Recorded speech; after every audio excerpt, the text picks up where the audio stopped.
If you want to be an effective real estate investor, you have to get beyond traditional brick and mortar investment models and start evolving with trends. So, what I noticed in being in real estate is that it just takes a very long time for it to evolve because you have a lot of people that are developing real estate are much older, maybe technology hasn't totally sank in. There's trends that happen, like every apartment building I see has a golf simulator or something like that. But beyond that, traditionally, architecturally, design-wise, investment models are all pretty much the same. And that's because you have banks financing it, and trying to get a banker to be creative is just a lost cause. And I think people just get sort of in a rut, specifically when the market's really going well. It just doesn't force people to be creative. But I also have seen very mediocre results that way. And as the market changes, or you have something like a pandemic and the only thing you know how to do is build suburban office space, you're pretty much wrapping up shop at that point, even it doesn't matter how successful you were. I'm Meg Epstein. I'm the CEO of CA South, a real estate investment company based in Nashville. And I've successfully launched 3 different asset classes that were emerging and made them successful, more institutional, and returned over double equity multiple to my investors. I've found that it's really, really important to stay on top of trends, and you'll get much higher returns if you pay attention to what the consumer wants. The pandemic was a catalyst for change in real estate. This happens normally stretched out over a longer period of time, so it's harder to understand and it's harder for people to grasp. But the pandemic is a perfect example of a huge catalyst shift in real estate and how people want to live and work. So after that, like as an example, it's not like people don't like everybody wants to be at home all day, every day and never go to an office, especially if they have kids at home or something. They do want to go to an office, but they do want it to be walkable. They want it to be amenitized so they can have a more balanced lifestyle when they're working. They don't want to sit in traffic to go to some suburban office or downtown office and sit in a fluorescent tower.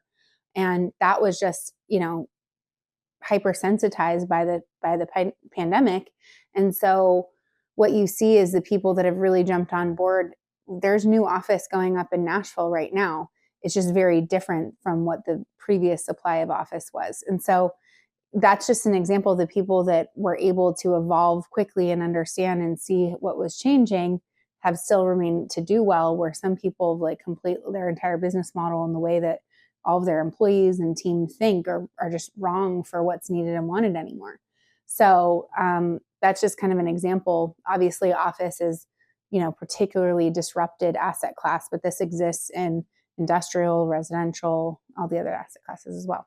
I have seen people get completely wiped out on their investments by just not really looking at trends and understanding how, real estate evolves and just kind of sticking with the same business model. I think the worst thing is especially if you have a company and you are investing a lot into your people and, your goals as a company and the infrastructure, if it's all set up towards one business model and you don't change with the times, then you're not going to be successful and you could ultimately fail. Even just as a passive real estate investor, if you're just kind of investing in the same people and things that aren't really changing along with trends, you could lose money or just make mediocre results. When I got into short-term rentals, an example, this was just an emerging idea. Airbnb was just first starting to become popular. This is in 2018.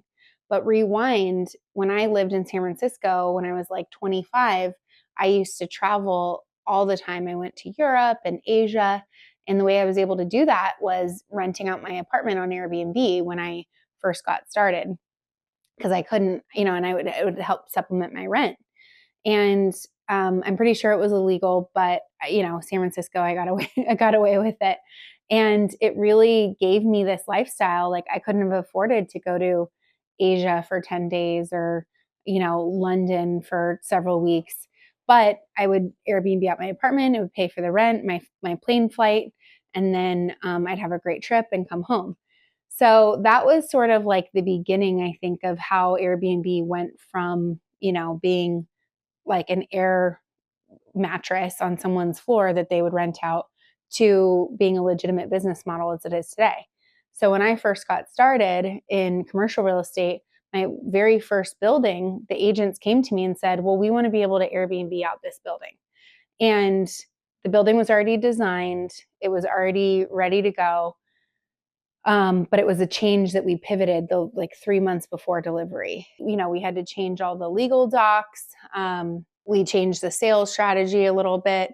We had to find a Airbnb manager that really understood buildings, because that wasn't really a thing at the time. Like, mainly Airbnbs are managing people's homes, and there wasn't a lot of third party management companies. Mostly it's just people, they have their house, they're renting it out themselves. So it's a very mom and pop industry that has evolved. And so, that's how we did it. And basically, I think we sold out that building majorly in about 3 weeks. It was a total home run. I think we beat underwriting by 25%. The investors made a ton. It was the first time I made money in real estate. And I was like, okay, I'm really onto something here. So we went on and did more and more of these projects. And now I've essentially scaled it out, and I've just learned so much about how they operate, because it's essentially a hotel that you can Airbnb. But the point being that what was important to me was that real estate investors could maintain flexibility, just like when I was 25 years old. I could have a place in Nashville, or I can have a place in Fort Lauderdale, or I can have a place in Charleston, and make that investment in real estate, get depreciation, but that I could also rent it out when I wasn't using it, because I always found that real estate just sitting can be so inefficient.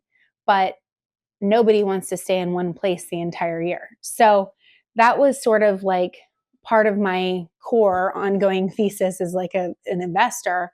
And I applied that to my commercial real estate projects. It wasn't super obvious, but I had to listen to what the agents were saying to me and then go, okay, we'll look at this Airbnb trend. Then, of course, when the pandemic happened, Airbnb just kind of exploded as people started to work more remotely. And so I've skewed my business model to um, how Airbnb as a trend and has a shared economy model, I think, is just going to continue. I think the term Uber economy gets really overplayed, but it's just essentially a shared economy. So, like, how people would rather rent a car on Turo than necessarily own one if they don't need to. Perfect example. I spontaneously had 3 kids out of nowhere. My Tesla doesn't work, but it's for putting 3 car seats in our Tesla anymore. But my lease isn't up for another year. I did out the math and I was like, I probably only go anywhere with all 3 of them, maybe once a month. I could literally just hire a black car for the day, and it'd be cheaper than me buying another car, right? So that's just an example of how people would rather not have, they'd rather rent or share resources as opposed to having the commitment and cost and really just the mental attention of ownership. One thing that made me more aware of this Uber economy or shared economy, besides me being one of the first users of Airbnb in 2012, I guess, was like speaking to my nieces and nephews that are 20 years younger than me. They're getting ready to graduate high school. They were completely indifferent about driving, getting a license, owning a car. I'm like, mind blown. When I was 15 years old, I mean, I couldn't wait for my permit to get, to be able to drive and have the freedom of driving. But my dad made me pay for my insurance. He helped me with gas. I had to pay for, help pay for my car. It was a lot of responsibility. And people don't want that anymore. Or the younger generation can call an Uber on their phone, or, depending on where they're living or whatever, and they just don't want to deal with the inconvenience of parking, and it's essentially like a valet service. I think that sort of mentality with younger people is going to apply to real estate, and I've already seen that in terms of my short-term rental model. I think that you'll see this in student housing, even like furnished rentals, that sort of thing. It's incorporated into my business model, but that's a whole specialty for someone. What's funny is the people that are developing real estate are not 20 years old, and they don't really understand this mentality. Typically they're like 40 years older than them. And so I think that's why you get this huge gap in trends for real estate and what's happening, along with, as I mentioned, banking and really the audience that's actually building this stuff is not thinking like someone that doesn't own a car, is using Uber and is talking to AI about everything. So that's an example of how I think people just want an apartment, even an apartment, signing a lease for an entire year, buying a bunch of stuff, being young, wanting to travel, wanting to pick up and move somewhere, taking all your stuff, having to commit for a year, like that'll go away eventually. Or what's going to be is that I think is like having more of these like furnished rentals where you can stay 6 to 9 months and it's maybe a little more expensive, but you're not having to own a bunch of stuff, take care of a bunch of stuff, haul everything around. So that's just one example of how, an asset class that I've sort of evolved has, taken shape as trends have evolved. And I've really created a lot in terms of how my buildings operate to appeal to someone that whose priority is the shared economy. When I first got to Nashville, I was coming from California, and I had an outside perspective to some of the locations that I was building in. Nashville's a small place. I was building right next to downtown, or what is the Gulch, which is the super trendy neighborhood. And people literally thought I was nuts when I first got there. Or I really wanted to develop on the river. Everybody was appalled that I would want to build on the river because in Nashville, the river was like an industrial barge, conveyor, not an actual like, natural element to add to the city. And so that was an example about how I kind of came in, I think, was kind of young and had a fresh perspective. And people said I came in and overpaid for California. And I can't believe, they thought I was like crazy to build in certain neighborhoods and things like that. But that was just sort of like a stodgy old viewpoint from people that are like not trying to be ageist, but like much older and just kind of stuck in their ways, right? And they would call certain neighborhoods in Nashville that are like the coolest, highest grossing rent neighborhoods now, like they thought they were super, scary, or that you're going to get shot if you go over there, like crazy mentality. And so that's just an example about how like people can get really stuck in their ways. And particularly if you're investing real estate, you have to have, a lot of financial wherewithal, a lot of experience. And so it tends to be a much older demographic. And it's really easy for those people to close themselves off to, lifestyle trend changes, locations, that type of thing that really does shape our urban landscape. And so I really try to incorporate all of, when I'm designing a project, I really try to think about what the person moving in there in years from now is going to want. Also, when you're planning out projects, it can be like 5 years before that project is actually delivered. And so I think that really creates solidity and makes real estate so sticky and hard to evolve as an industry. And so my only point being that the people that do evolve and the strategies that evolve quickly are the ones that are going to be more successful. If you're looking to invest in real estate and outperform the market, flexibility needs to be top of mind. So look for assets and real estate that will appeal to someone that wants to take advantage of the shared economy. You should definitely invest in properties that are designed for adaptability. That means that, the asset can be flexible and change different ways depending on what the market demands are.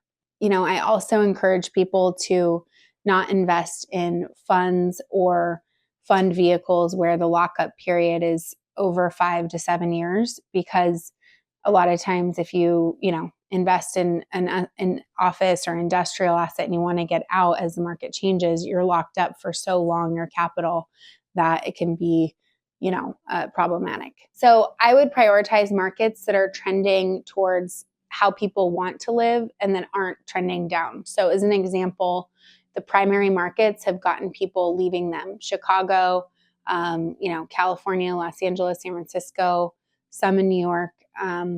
People are moving away from those markets. And so you want to focus on markets that are growing and evolving, like Austin, Nashville, Charleston, St. Pete, that are going to be growing into the future, because if you're holding that asset in the longer term, you're going to do better than in a primary market.